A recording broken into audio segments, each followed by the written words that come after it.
Good morning, class. Today I am going to explain you the rest part of the chapter. In my last video I have explained you about translatory motion and circular motion, in which we have discussed about rectilinear and curvilinear motion, and circular and rotational circular motion, rotational and revolving one. I have given you examples also. Today we are going to discuss about the periodic motion and non-periodic motion. In periodic motion, there are two types. Periodic, as the name suggests, the periods which is occurring at a regular interval. Periodic motions are those which are occurring at a regular interval of time.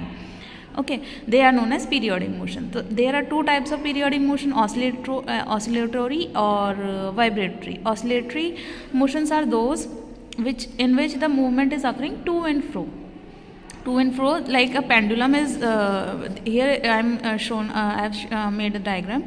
Here I am showing you a oscillatory motion, in which this is a pendulum and we have attached it with a string, and it is going to and fro. This motion is known as to and fro, from one side to the another side. This is a to and fro motion, and this central part is the mean position. So in the oscillatory motion, the pendulum is moving to and fro. This type of motion is known as oscillatory motion, and it is a kind of periodic motion. What are the examples of oscillatory motions?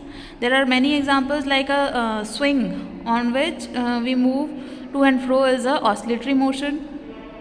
The clock, in which पुराने ज़माने की घड़ियाँ नहीं होती हैं जिसमें कि एक तरफ से दूसरी तरफ जो पेंडुलम है वो घूमता है, that is also oscillatory motion. Vibratory motion, vibrations are the what are vibrations? Vibrations are the rapid to and fro motion. Vibrations क्या है? Rapid to and fro motion is known as vibratory motion. जब बहुत तेज़ी से हो रहा है, to and fro motion ही हो रहा है, एक तरफ से दूसरी तरफ ही जा रहा है ऑब्जेक्ट, लेकिन बहुत ही रैपिडली हो रहा है, that is vibratory motion. Vibrations की तो एग्जांपल्स बहुत सारे हैं. आपका फ़ोन वाइब्रेट करता है तो वो भी क्या करता है? टू एंड फ्रो मोशन करता है, बहुत रैपिडली वाइब्रेट करता है. तो these are the motions which are known as periodic motion. Another one is your non periodic motion. Non periodic motion में आता है आपका random motion and simultaneous motion. At random, the motion which is occurring without any fixed period, जिसका कोई fix path नहीं है, कोई regular time नहीं है. Suppose a bird is sitting and it has started flying, तो it is a non periodic motion, random motion. उसका मन हुआ भाई बैठ गया, फिर से उसका नहीं मन हुआ तो उड़ने लग गया. ठीक है, तो उसका कोई फिक्स ना तो पाथ है, एक बार राइट साइड उड़ने लग गया, एक बार लेफ्ट साइड उड़ने लग गया, एक बार साउथ में उड़ने लग गया, तो उसका ना तो कोई फिक्स पाथ है और ना ही फिक्स टाइम है.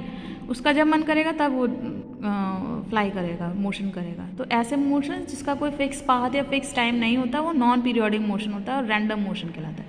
Simultaneous motion is also a kind of non periodic motion. Simultaneous motion वो होती हैं जिसमें कि दो मोशंस एक साथ चल रही हैं. ठीक है, एक ही साथ दो तरह के मोशन. आपने इतने सारे टाइप के मोशंस पढ़े हैं: circular, rectilinear, periodic, non periodic. There are several types of motions you have studied. अभी चैप्टर में आपने पढ़ा है. तो जब दो तरह के मोशंस एक साथ एक ही टाइम पे हो रहे हैं, वो कहलाता है simultaneous motion, right? Like when two motions are occurring at the same time. जैसे कि मैंने अर्थ का रिवॉल्यूशनरी और रोटेशनरी मोशन में आपको अर्थ का एग्जाम्पल दिया था. Earth is rotating on its axis, अपने एक्सेस पे भी घूम रहा है, जिसकी वजह से दिन रात हो रहे हैं, और रिवॉल्यूशन भी कर रहा है. Eight the same time it is doing revolution also, जिससे कि एक साल का डिफरेंस हो जाता है, एक साल बदल जाता है, right? So these are the example of simultaneous motion. Okay class, I hope you have understood the chapter, and now I am going to send you the exercises part. Okay, thank you.